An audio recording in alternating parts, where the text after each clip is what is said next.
ಇವತ್ತಿನ ದಿವಸ 10ನೇ ತರಗತಿ ವಿದ್ಯಾರ್ಥಿಗಳಿಗೆ ವೃತ್ತಗಳು ಅನ್ನೋ ಅಧ್ಯಾಯವನ್ನು ಮಾಡಬೇಕು. ಅಧ್ಯಾಯದ ಹೆಸರೇನು? ವೃತ್ತಗಳು. ಇಂಗ್ಲೀಷಲ್ಲಿ ಏನಂತಾರೆ? ಹೇಳಿ, ಏನಂತಾರೆ? ಸರ್ಕಲ್ಸ್. CIRCLES, circles. ಬರ್ಕೊಳ್ರಿ. ಇಂಗ್ಲೀಷ್ ಪದಗಳು ಗೊತ್ತಿರಬೇಕು, ಬರ್ಕೊಳ್ಬೇಕು. Circles, CIRCLES, circles. ಓಕೆ, ಈಗ ನಾನೊಂದು ವೃತ್ತವನ್ನು ಬರೀತೀನಿ.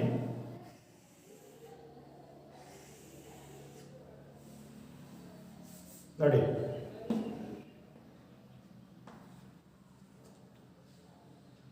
ಬೋರ್ಡು ಒಂದು ಸಮತಲ. ನೀವು 9ನೇ ತರಗತಿಯಲ್ಲಿಯೂ ಸಹ ವೃತ್ತಗಳ ಬಗ್ಗೆ ಅಧ್ಯಯನ ಮಾಡಿದ್ದೀರ. ಇಲ್ಲಿ ಫಸ್ಟ್ ನೀವು ಇದು ಒಂದು ವೃತ್ತಾಕೃತಿ. ಬೋರ್ಡ್ ಮೇಲೆ ಬರೆದಿದ್ದೀನಿ. ಇದು ಒಂದು ವೃತ್ತಾಕೃತಿ. ವೃತ್ತ ಅಲ್ಲ, ವೃತ್ತಾಕೃತಿ. ವೃತ್ತದ ಆಕೃತಿ ನೆನ್ಪಿಟ್ಕೊಳ್ರಿ. ಈಗ ವೃತ್ತಾಕೃತಿಗೆ ಕೆಲವು ಉದಾಹರಣೆಗಳನ್ನು ಕೊಡಿ ಅಂತ ಕೇಳಿದಾಗ ನೀವು ಯಾವ್ಯಾವ ಉದಾಹರಣೆ ಕೊಡ್ತೀರಿ? ಹೇಳಿ. ವೃತ್ತಕ್ಕೆ ಅಥವಾ ವೃತ್ತಾಕೃತಿಗೆ ಉದಾಹರಣೆಗಳನ್ನು ಕೊಡಿ ಅಂತ ಕೇಳ್ತೀನಿ. ಹೇಳಿ, ಒಬ್ಬೊಬ್ಬರೇ ಒಂದು ಉದಾಹರಣೆ ಹೇಳಿ. ಮೊದಲನೇದಾಗಿ ಬಳೆ. ಕರೆಕ್ಟಾ? ಬಳೆಯೂ ಸಹ ವೃತ್ತಾಕಾರದಲ್ಲಿರುತ್ತೆ. ಆಮೇಲೆ ಟೆನಿಕಾಟ್ ರಿಂಗ್, ಅದು ಸಹ ವೃತ್ತಾಕಾರದಲ್ಲಿರುತ್ತೆ. ಆಮೇಲೆ ನಾಣ್ಯಗಳು, ಅವು ಸಹ ವೃತ್ತಾಕೃತಿಯಲ್ಲಿರ್ತವೆ. ಹಾಗೆ ವಾಹನದ ಚಕ್ರಗಳು, ಇವು ಸಹ ವೃತ್ತಾಕಾರದಲ್ಲಿರ್ತವೆ. ಹೀಗೆ ಅನೇಕ ರೀತಿಯ ಉದಾಹರಣೆಗಳನ್ನು ನಾವು ಹೇಳ್ಬೋದು. ಸರಿ, ಈಗ ಫಸ್ಟ್ ಪ್ರಶ್ನೆ, ವೃತ್ತ ಎಂದರೆ ಏನು ಅಂತ ತಿಳ್ಕೊಳ್ಳಿ. ವಾಟ್ ಈಸ್ ಸರ್ಕಲ್ ಅಂತ ಹೇಳಿ. ಎರಡನೇದು ವೃತ್ತ ಕೇಂದ್ರ. ಮೂರನೇದು ಇವುಗಳ ಪರಿಚಯ ಎಲ್ಲ ಮಾಡ್ಕೊಳ್ಬೇಕು, ಪರಿಧಿ. ನಾಲ್ಕನೇದು ತ್ರಿಜ್ಯ. ಐದನೇದು ಜ್ಯಾ. ಆರನೇದು ವ್ಯಾಸ. ನೋಡಿ, ಫಸ್ಟು ವೃತ್ತಾಕೃತಿಗೆ ನೀವು ಉದಾಹರಣೆಗಳನ್ನು ಹೇಳಿದ್ರಿ. ಓಕೆ, ಆ ವೃತ್ತಾಕೃತಿಯಲ್ಲಿ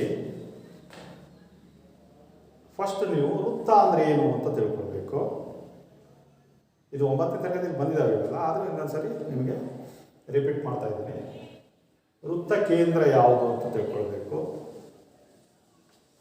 ಪರಿಧಿ ಯಾವುದು ಅಂತ ತಿಳ್ಕೊಳ್ಬೇಕು, ಹಾಗೆ ತ್ರಿಜ್ಯ ಯಾವುದು ಅಂತ ತಿಳ್ಕೊಳ್ಬೇಕು, ಹಾಗೆ ಜ ಮತ್ತು ವ್ಯಾಸ. ಈ 6 ಅಂಶಗಳನ್ನು ನೀವು ತಿಳ್ಕೊಳ್ಬೇಕು. ಈಗ ಒಂದೊಂದಾಗೆ ನಿಮಗೆ ರಿಪೀಟ್ ಮಾಡ್ತೀನಿ. ಮೊದಲನೇದಾಗಿ ವೃತ್ತ. ನೋಡಿ, ಒಂದು ಸಮತಲದಲ್ಲಿ ಒಂದು ಸ್ಥಿರ ಬಿಂದುವಿನಿಂದ, ನೋಡಿ, ಒಂದು ಸಮತಲದಲ್ಲಿ ಒಂದು ಸ್ಥಿರ ಬಿಂದುವಿನಿಂದ ಸ್ಥಿರ ದೂರದವರೆಗಿನ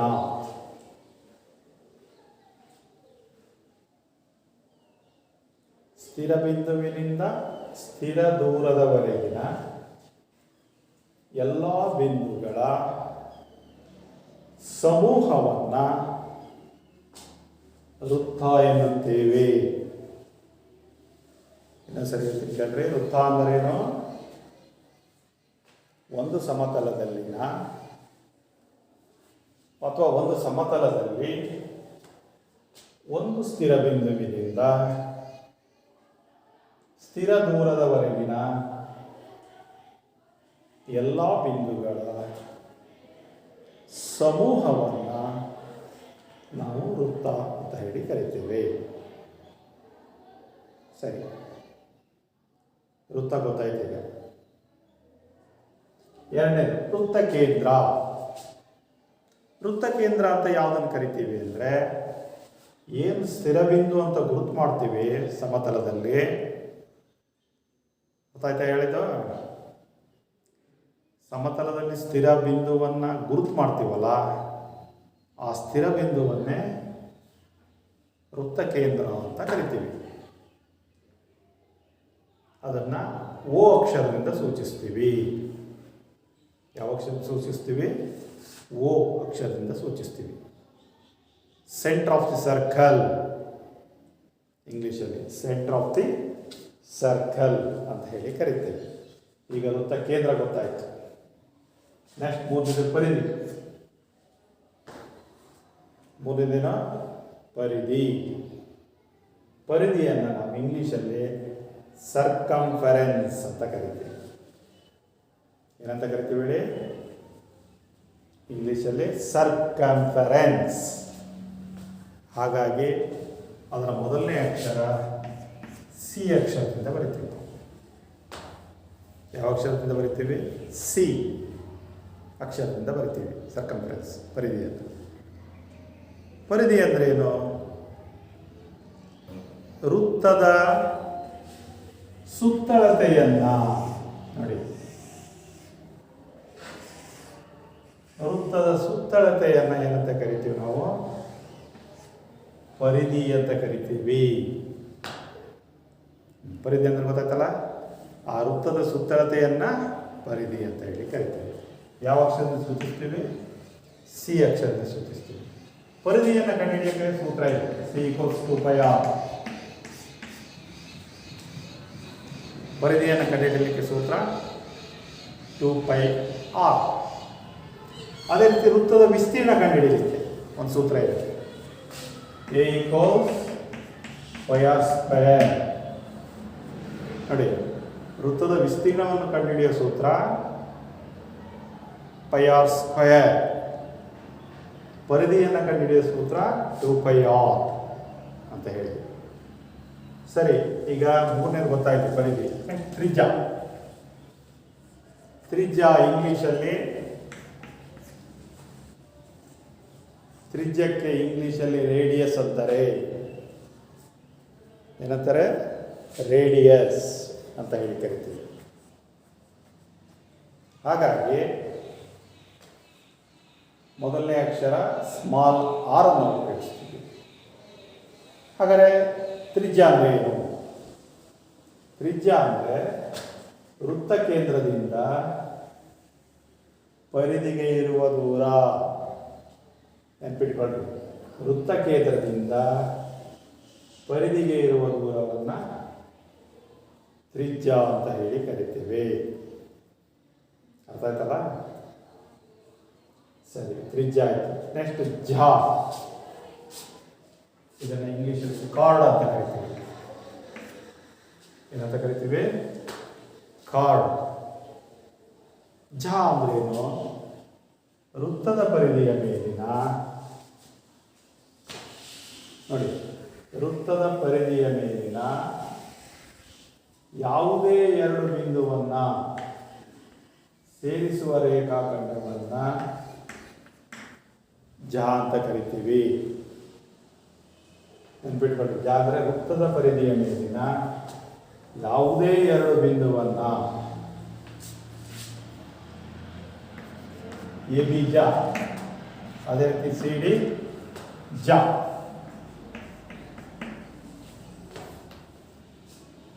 ಪರಿಧಿಯ ಮೇಲಿನ ಯಾವುದೇ ಎರಡು ಬಿಂದುವನ್ನು ನಾವು ಝ ಅಂತ ಹೇಳಿ ಕರಿತೇವೆ. ಅರ್ಥ ಆಯ್ತಾ? ನೆಕ್ಸ್ಟ್ ಝ ಗೊತ್ತಾಯ್ತು. ವ್ಯಾಸ. ಇದನ್ನು ಯಾವ ಅಕ್ಷರ ಸೂಚಿಸ್ತೀವಿ? Small D. ಯಾವ ಅಕ್ಷರ? ಸ್ಮಾಲ್ ಡಿ ಅಕ್ಷರದಿಂದ ಸೂಚಿಸ್ತೀವಿ. ಅಂದರೆ ಇಂಗ್ಲೀಷಲ್ಲಿ ಡಯಾಮೀಟರ್ ಅಂತ ಹೇಳಿ ಕರಿತೀವಿ. ಏನಂತ ಕರಿತೀವಿ? ಡಯಾಮೀಟರ್. ಆದ್ದರಿಂದ ಡಿ ಅಕ್ಷರವನ್ನು ಸೂಚಿಸ್ತೀವಿ. ಹಾಗಾದರೆ ವ್ಯಾಸ ಯಾವುದು? ನೋಡಿ, ತ್ರಿಜ್ಯ ಗೊತ್ತಾಯಿತು, ಜಾಗ ಗೊತ್ತಾಯಿತು, ಪರಿಧಿ ಗೊತ್ತಾಯಿತು, ವೃತ್ತ ಕೇಂದ್ರ ಗೊತ್ತಾಯಿತು. ವ್ಯಾಸ ಅಂದರೆ ವ್ಯಾಸನೂ ಸಹ ಒಂದು ಜ. ನೆನ್ಪಿಟ್ಕೊಳ್ಳಿ. ಏನು ಹೇಳಿ? ವ್ಯಾಸನೂ ಸಹ ಒಂದು ಜ. ಎಲ್ಲ ಜಾಗಳು ವ್ಯಾಸ ಆಗಲ್ಲ.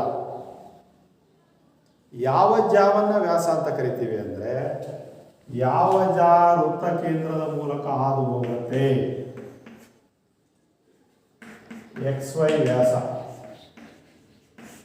ನೋಡಿ, ಯಾವ ಜಾವು ವೃತ್ತ ಕೇಂದ್ರದ ಮೂಲಕ ಹಾದು ಹೋಗುತ್ತೆ ಅದನ್ನು ವ್ಯಾಸ ಅಂತ ಕರಿತೀವಿ. ಅಥವಾ ವೃತ್ತ ಕೇಂದ್ರದ ಮೂಲಕ ಹಾದು ಹೋಗುವ ಜಾವನ್ನು ವ್ಯಾಸ ಅಂತ ಹೇಳಿ ಕರಿತೇವೆ. ವ್ಯಾಸವು ಅತ್ಯಂತ ದೊಡ್ಡ ಜಾ ಆಗಿರುತ್ತದೆ. ನೋಡಿ, ಇವೆಲ್ಲ ನೋಡಿ ದಿ ಪಾಯಿಂಟ್ಸ್. ವೃತ್ತ ಕೇಂದ್ರದ ಮೂಲಕ ಹಾದು ಹೋಗುವ ಜಾವನ್ನು ವ್ಯಾಸ ಅಂತ ಕರಿತೀವಿ. ಅಥವಾ ವ್ಯಾಸವು ಅತ್ಯಂತ ದೊಡ್ಡ ಜಾ ಆಗಿರುತ್ತೆ. ಹೌದಾ? ಹಾಗಾದರೆ ಒಂದು ವೃತ್ತದಲ್ಲಿ ಎಷ್ಟು ವ್ಯಾಸಗಳನ್ನು ಎಳೆಯಬಹುದು? ಅನೇಕ ವ್ಯಾಸಗಳನ್ನು ಎಳೆಯಬಹುದು. ಇವೆಲ್ಲ ವ್ಯಾಸಗಳು. ವೃತ್ತ ಕೇಂದ್ರದ ಮೂಲಕ ಹೋಗುವ ಜಾಗಗಳೆಲ್ಲವೂ ವ್ಯಾಸಗಳು. ಎಷ್ಟು ವ್ಯಾಸಗಳನ್ನು ಎಳೆಯಬಹುದು? ಅನೇಕ ವ್ಯಾಸಗಳನ್ನು ಎಳೆಯಬಹುದು. ಹಾಗೆ ಎಷ್ಟು ಜಾಗಗಳನ್ನು ಎಳೆಯಬಹುದು? ಅನೇಕ ಜಾಗಗಳನ್ನು ಎಳೆಯಬಹುದು. ನೆನ್ಪಿಟ್ಕೊಳ್ಳಿ. ಅನೇಕ ವ್ಯಾಸಗಳನ್ನು ಎಳಿಬೋದು, ಅನೇಕ ಜಾಗಗಳನ್ನು ಎಳಿಬೋದು. ಅದೇ ರೀತಿ ಅನೇಕ ತ್ರಿಜ್ಯಗಳನ್ನು ಎಳೆಯಬಹುದು. ಅರ್ಥ ಆಯ್ತಲ್ಲ? ಸರಿ, ಈಗ ಇನ್ನೊಂದು ವೃತ್ತ ರಚಿಸ್ತೀನಿ. ಇನ್ನೊಂದು ವೃತ್ತ ಬರೀತೀನಿ. ಇದು ವೃತ್ತ ಕೇಂದ್ರ. ಒಂದು ಜಾವನ್ನು ಎಳೆದಿದ್ದೀನಿ. ಇದು ನೋಡಿ, ಕಡಿಮೆ ಭಾಗ ಇದೆ ವೃತ್ತದ್ದು, ಇದು ಜಾಸ್ತಿ ಇದೆ. ಇದನ್ನು ಅಧಿಕ ವೃತ್ತಖಂಡ ಅಂತ ಕರಿತೀವಿ. ಇದನ್ನು ಲಘು ವೃತ್ತಖಂಡ ಅಂತ ಕರಿತೀವಿ. ಕಡಿಮೆ ಭಾಗವನ್ನು ಲಘು ವೃತ್ತಖಂಡ ಅಂತ ಕರಿತೀವಿ. ಜಾಸ್ತಿ ಭಾಗವನ್ನು ಅಧಿಕ ವೃತ್ತಖಂಡ. ಜಾಸ್ತಿ ಭಾಗವನ್ನು ಏನಂತ ಕರಿತೀವಿ? ಅಧಿಕ ವೃತ್ತಖಂಡ ಅಂತ ಕರಿತೀವಿ. ಹಾಗೆಯೇ ವೃತ್ತಖಂಡ ಮತ್ತು ಕಂಸನ ನಡುವಿನ ಭಾಗ ವೃತ್ತಖಂಡ. ಜಾ ಮತ್ತು ಕಂಸದ ಭಾಗವನ್ನು ವೃತ್ತಖಂಡ ಅಂತ ಕರಿತೀವಿ. ಇದು ಲಘು ವೃತ್ತ ಕಂಸ. ಅದೇ ರೀತಿ ಇದು ಅಧಿಕ ವೃತ್ತ ಕಂಸ. ಇಷ್ಟು ತಿಳ್ಕೊಂಡಾಗಾಯ್ತು. ನೆಕ್ಸ್ಟ್ ಇನ್ನೊಂದು ವೃತ್ತ ರಚಿಸ್ತೀನಿ.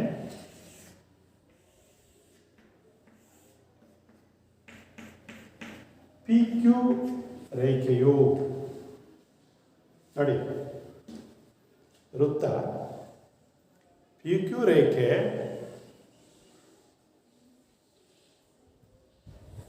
ವೃತ್ತದ ಮೂಲಕ ಹಾದು ಹೋಗಿದೆ.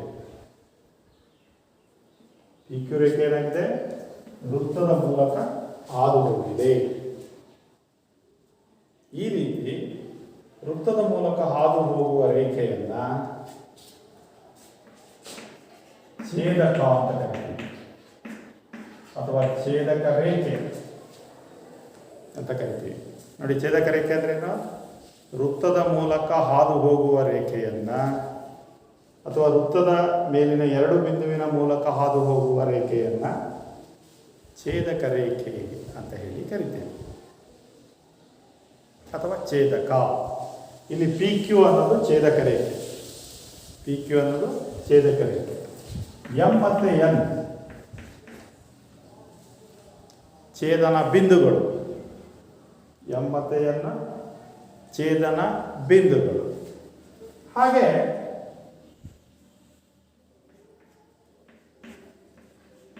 ಎ ಬಿ ರೇಖೆಯನ್ನು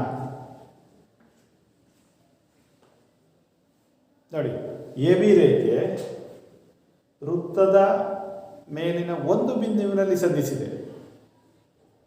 ಎ ಬಿ ಸರಳ ರೇಖೆ ವೃತ್ತದ ಒಂದು ಬಿಂದುವಿನಲ್ಲಿ ಸಿ ಬಿಂದುವಿನಲ್ಲಿ ಛೇದಿಸಿದೆ. ಇದನ್ನು ಸ್ಪರ್ಶಕ ಅಂತ ಹೇಳ್ತೀವಿ ಅಥವಾ ಸ್ಪರ್ಶಕ ರೇಖೆ ಅಂತ ಹೇಳಿ ಕರಿತೀವಿ. ಸ್ಪರ್ಶಕ ಅಥವಾ ಸ್ಪರ್ಶಕ ರೇಖೆ, ಇಂಗ್ಲೀಷಲ್ಲಿ ಟ್ಯಾಂಜೆಂಟ್ ಅಂತ ಹೇಳಿ ಕರಿತೀವಿ. ಇಂಗ್ಲೀಷಲ್ಲಿ ಅಂತ ಕರಿತೀವಿ ಟ್ಯಾಂಜೆಂಟ್. ಅಂದರೆ ನೋಡಿ, ಛೇದಕ ರೇಖೆಗೂ ಸ್ಪರ್ಶಕ ರೇಖೆಗೂ ವ್ಯತ್ಯಾಸ. ಛೇದಕ ರೇಖೆ ಎರಡು ಬಿಂದುವಿನ ಮೂಲಕ ಹಾದು ಹೋಗಿದೆ. ಸ್ಪರ್ಶಕ ವೃತ್ತದ ಮೇಲಿನ ಒಂದು ಬಿಂದುವಿನಲ್ಲಿ ಸಂಧಿಸಿದೆ. ಆದ್ದರಿಂದ ಎ ಬಿ ರೇಖೆಯನ್ನು ಸ್ಪರ್ಶಕ ಅಂತ ಕರಿತೀವಿ, ಸಿ ಅನ್ನು ಸ್ಪರ್ಶ ಬಿಂದು ಅಂತ ಕರಿತೀವಿ. ಅರ್ಥ ಆಯ್ತಲ್ಲ ಎರಡಕ್ಕೂ ವ್ಯತ್ಯಾಸ? ಸರಿ, ಈಗ ಸ್ಪರ್ಶಕ ಅಂದರೆ ಏನು? ವೃತ್ತದ ಮೇಲಿನ ಒಂದು ಬಿಂದುವಿನಲ್ಲಿ ಸಂಧಿಸುವ ರೇಖೆಯನ್ನು ಸ್ಪರ್ಶಕ ಎಂದು ಕರೆಯುತ್ತೇವೆ. ಅದೇ ರೀತಿ ಛೇದಕ ರೇಖೆ ಅಂದರೆ ವೃತ್ತದ ಪರಿಧಿಯ ಎರಡು ಬಿಂದುವಿನ ಮೂಲಕ ಹಾದು ಹೋಗುವ ರೇಖೆಯನ್ನು ಛೇದಕ ರೇಖೆ ಅಂತ ಕರಿತೀವಿ. ಹಾಗೆಯೇ ಒಂದು ವೃತ್ತಕ್ಕೆ ಬಾಹ್ಯ ಬಿಂದುವಿನಿಂದ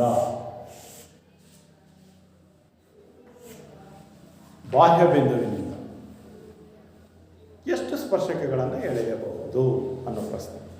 ನೋಡಿ, ಒಂದು ವೃತ್ತಕ್ಕೆ ಪರೀಕ್ಷೆ ಕೇಳ್ತಾರೆ, ಒಂದು ವೃತ್ತಕ್ಕೆ ಅದರ ಬಾಹ್ಯ ಬಿಂದುವಿನಿಂದ ಡ್ಯಾಶ್ ಸ್ಪರ್ಶಕಗಳನ್ನು ಎಳೆಯಬಹುದು. ಇಲ್ಲಿ ನೋಡಿ, ಎಷ್ಟು ಸ್ಪರ್ಶಕಗಳನ್ನು ಎಳೆದಿದ್ದೀವಿ? 2 ಸ್ಪರ್ಶಕಗಳನ್ನು ಎಳೆಯಬಹುದು. ನೆನ್ಪಿಟ್ಕೊಳ್ರಿ, ಎಷ್ಟು ಸ್ಪರ್ಶಕಗಳನ್ನು ಎಳೆಯಬಹುದು? 2 ಸ್ಪರ್ಶಕಗಳನ್ನು ಎಳೆಯಬಹುದು. ಹಾಗೆಯೇ ಒಂದು ಅಂಶ ತಿಳ್ಕೊಂಡ್ರಿ. ಏನು ಅಂಶ ತಿಳ್ಕೊಂಡ್ರಿ? ವೃತ್ತಕ್ಕೆ ಅದರ ಬಾಹ್ಯ ಬಿಂದುವಿನಿಂದ 2 ಸ್ಪರ್ಶಕಗಳನ್ನು ಎಳಿಬಹುದು. ಇದು ಒಂದನೇ ಅಂಶ. ಎರಡನೇ ಅಂಶ, ಆ 2 ಸ್ಪರ್ಶಕಗಳ ಅಳತೆ ಸಮವಾಗಿರುತ್ತವೆ.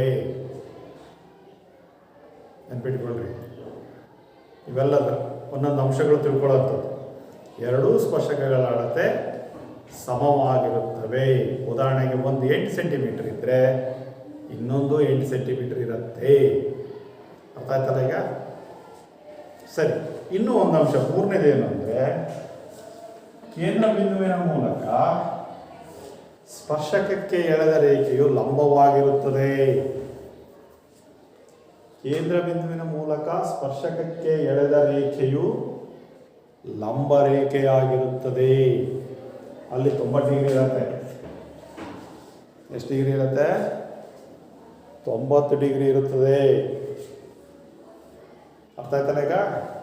ಇವೆಲ್ಲ ತಿಳ್ಕೊಳ್ಳುವಂಥ ಅಂಶಗಳು. ಒಂದು, ಸ್ಪರ್ಶಕಕ್ಕೆ ವೃತ್ತಕ್ಕೆ 2 ಸ್ಪರ್ಶಕಗಳನ್ನು ಎಳಿಬೋದು. ಆಮೇಲೆ ಆ 2 ಸ್ಪರ್ಶಕಗಳು ಸಮವಾಗಿರ್ತಾವಳತೆ. ಕೇಂದ್ರದಿಂದ ಸ್ಪರ್ಶಕ್ಕೆ ಎಳೆದ ರೇಖೆ ಲಂಬ ರೇಖೆ ಆಗಿರುತ್ತೆ. ಆ ಸ್ಪರ್ಶ ಬಿಂದುವಿನಲ್ಲಿ ಉಂಟಾದ ಕೋನ 90 ಡಿಗ್ರಿ ಇರುತ್ತೆ. ಹೀಗೆ ನೀವು ಈ ಒಂದು ಅಂಶಗಳನ್ನು ವೃತ್ತಗಳಲ್ಲಿ ತಿಳ್ಕೊಳ್ತೀರ. ಹಾಗೆಯೇ ಪರೀಕ್ಷೆಯಲ್ಲಿ ಕೇಳ್ತಾರೆ, ಒಂದು ಲೆಕ್ಕ ಕೊಡ್ತಾರೆ. 3 ಸೆಂಟಿಮೀಟರ್ ತ್ರಿಜ್ಯವುಳ್ಳ ಒಂದು ವೃತ್ತವನ್ನು ರಚಿಸಿ ಕೇಂದ್ರದಿಂದ 8 ಸೆಂಟಿಮೀಟರ್ ದೂರದಲ್ಲಿರುವ ಬಾಹ್ಯ ಬಿಂದುವಿನಿಂದ ಒಂದು ಜೊತೆ ಸ್ಪರ್ಶಕವನ್ನು ರಚಿಸಿ ಅಂತ ಕೇಳ್ತಾರೆ. ನೋಡಿ, ಇಂಪಾರ್ಟೆಂಟ್ ಇದು. ಪರೀಕ್ಷೆಯಲ್ಲಿ ಯಾವ ರೀತಿ ಕೇಳ್ತಾರೆ ಅಂದರೆ 3 ಸೆಂಟಿಮೀಟರ್ ತ್ರಿಜ್ಯವುಳ್ಳ ಒಂದು ವೃತ್ತವನ್ನು ರಚಿಸಿ ಅಂತ ಕೇಳ್ತಾರೆ. ಫಸ್ಟ್ ವೃತ್ತ ರಚಿಸ್ಕೊಳ್ತೀರಾ. ತ್ರಿಜ್ಯ 2 ಸೆಂಟಿಮೀಟರ್ ಇರುತ್ತೆ, 3 ಸೆಂಟಿಮೀಟ್ರು ವೃತ್ತ ಕೇಂದ್ರವನ್ನು ರಚಿಸ್ತೀರಾ, ಗುರುತಿಸ್ತೀರಾ. ವೃತ್ತ ಕೇಂದ್ರದಿಂದ 8 ಸೆಂಟಿಮೀಟರ್ ಎಳಿತೀರಾ, OA ಅಂತ ಇಲ್ಲ 8 ಸೆಂಟಿಮೀಟ್ರು. ಈ ಬಾಹ್ಯ ಬಿಂದುವಿನಿಂದ ಒಂದು ಜೊತೆ ಸ್ಪರ್ಶಕವನ್ನು ಎಳೆಯಿರಿ ಅಂತ ಕೇಳಿದಾಗ ನೀವು ಈ OA 8 ಸೆಂಟಿಮೀಟರ್ ಇರುತ್ತೆ, ಲಂಬಾರ್ಧಕ ಎಳೆದು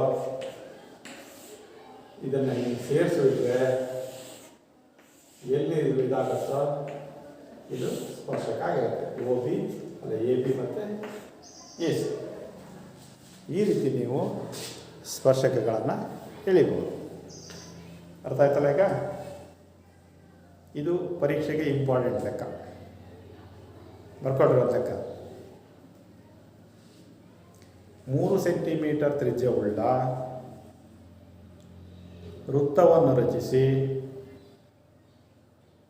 3 ಸೆಂಟಿಮೀಟರ್ ತ್ರಿಜ್ಯವುಳ್ಳ ವೃತ್ತವನ್ನು ರಚಿಸಿ ಕೇಂದ್ರದಿಂದ 8 ಸೆಂಟಿಮೀಟರ್ ದೂರದಲ್ಲಿರುವ ಬಾಹ್ಯ ಬಿಂದುವಿನಿಂದ ಒಂದು ಜೊತೆ ಸ್ಪರ್ಶಕಗಳನ್ನು ರಚಿಸಿ. ನನಗೆ ಏನು ತೋರಿಸಿದ್ದೀನಿ, ಈ ರೀತಿ ಮಾಡಿ. ಇಷ್ಟು ಮಾಡಿದ್ರೆ ನೀವು ಪರೀಕ್ಷೆಯಲ್ಲಿ 2 ಮಾರ್ಕ್ಸ್ ಸಿಗತ್ತೆ ನೋಡಿ, ಎಷ್ಟು ಈಸಿ ಇದೆ.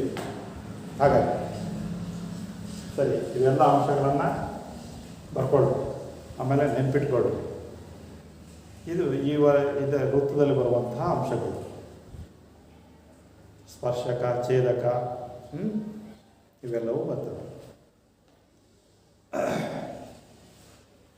ಹಾಗೆಯೇ ಸ್ಪರ್ಶಕದ ಉದ್ದ ಕಂಡುಹಿಡಿಯಿರಿ ಅಂತ ಲೆಕ್ಕ ಕೊಡ್ಬೋದು, ಅಥವಾ ವೃತ್ತಕೇಂದ್ರ ತ್ರಿಜ್ಯದ ಉದ್ದವನ್ನು ಅಳತೆಯನ್ನು ಕಂಡುಹಿಡಿಯಿರಿ ಅಂತ ಕೇಳ್ಬೋದು. ಅದೇ ರೀತಿ ಕೇಂದ್ರಕ್ಕಿರುವ ದೂರವನ್ನು ಕಂಡುಹಿಡಿಯಿರಿ ಅಂತ, ಕೇಂದ್ರದಿಂದ ಬಾಹ್ಯ ಬಿಂದುವಿಗೆ ಇರುವ ದೂರವನ್ನು ಕಂಡುಹಿಡಿಯಿರಿ ಅಂತ ಹೇಳಿ ಕೊಡ್ಬೋದು. ಹಾಗಾಗಿ ಯಾವ ರೀತಿ ಬೇಕಾದರೂ ಕೊಡ್ಬೋದು ಲೆಕ್ಕಗಳನ್ನು.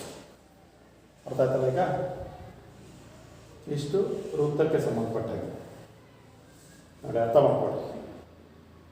ಇವಾಗ ವೃತ್ತಖಂಡ, ವೃತ್ತಕಂಸ, ಛೇದಕ ರೇಖೆ, ಸ್ಪರ್ಶಕ, 2 ಸ್ಪರ್ಶಕಗಳನ್ನು ಎಳಿಬೋದು. ಹೀಗೆ ಇಲ್ಲಿ ವ್ಯಾಸ, ತ್ರಿಜ್ಯ, ಝ ಇದನ್ನೆಲ್ಲ ಮಾಡ್ಬೋದು. ಹೀಗೆ ಅರ್ಥ ಆಯ್ತಾ? ಒಂದೊಂದನ್ನೇ ನೋಡಿಸಿ ಬರ್ಕೊಂಡು ಕಲಿಬೇಕು, ಅದು ಇಂಪಾರ್ಟೆಂಟ್, ಕಲಿಯೋದು. ಅರ್ಥ ಆಯ್ತಲ್ಲ?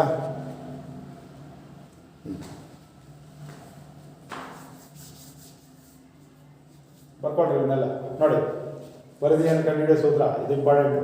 2πr ವಿಸ್ತೀರ್ಣಗಳನ್ನು ಕಂಡುಹಿಡಿಯೋದು A = πr². ಅವು ಗೊತ್ತಿರಬೇಕು.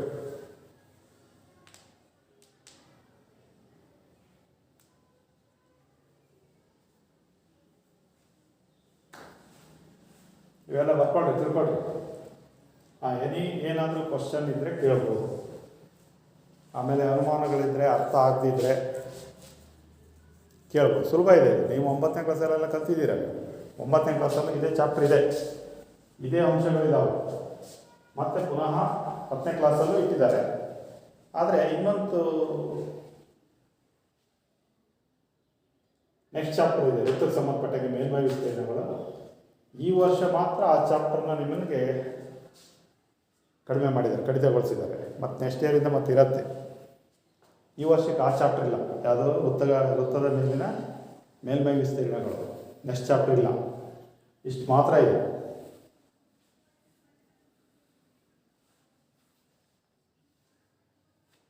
ಸರಿ, ನೋಡ್ಕೊಳ್ಳಿ.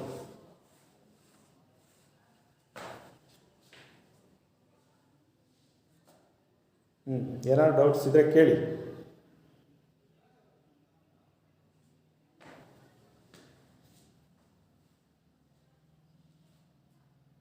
ಇಂಗ್ಲೀಷ್ ಪದಗಳನ್ನು ನೆನ್ಪಿಟ್ಕೊಳ್ಬೇಕು ನೀವು. ವ್ಯಾಸಕ್ಕೆ ಡಯಾಮೀಟ್ರು, ಜಾಕ್ಕೆ ಕಾರ್ಡ್, ತ್ರಿಜ್ಯಕ್ಕೆ ರೇಡಿಯಸ್ಸು, ಪರಿಧಿಗೆ ಸರ್ಕಂಫರೆನ್ಸ್, ವೃತ್ತಕೇಂದ್ರಕ್ಕೆ ಸೆಂಟರ್ ಆಫ್ ದಿ ಸರ್ಕಲ್, ವೃತ್ತಕ್ಕೆ ಸರ್ಕಲ್, ಇವೆಲ್ಲ ಸ್ಪರ್ಶಕಕ್ಕೆ ಟ್ಯಾಂಜೆಂಟ್, ಇವೆಲ್ಲ ಇಂಗ್ಲೀಷ್ ಪದಗಳು. ಇಂಗ್ಲೀಷ್ ಪದಗಳು ಗೊತ್ತಿರಬೇಕು, ಗೊತ್ತಾಯ್ತಲ್ಲ?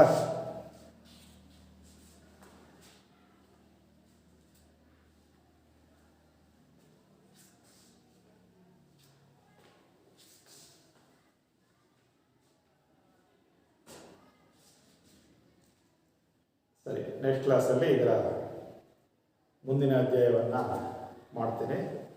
ಇಷ್ಟನ್ನು ನೋಟ್ಸಿಗೆ ಬರ್ಕೊಂಡು ಕಲ್ತ್ಕೊಂಡು ಬಂದಿರಬೇಕು. ನಾಳೆ ನಿಮಗೆ ಕ್ವಶನ್ ಕೇಳ್ತೀನಿ, ಇದ್ರ ಬಗ್ಗೆ ಪ್ರಶ್ನೆಗಳನ್ನು ಕೇಳಿ ಮುಂದಿನ ಪಾಠವನ್ನು ಪ್ರಾರಂಭಿಸ್ತೀನಿ.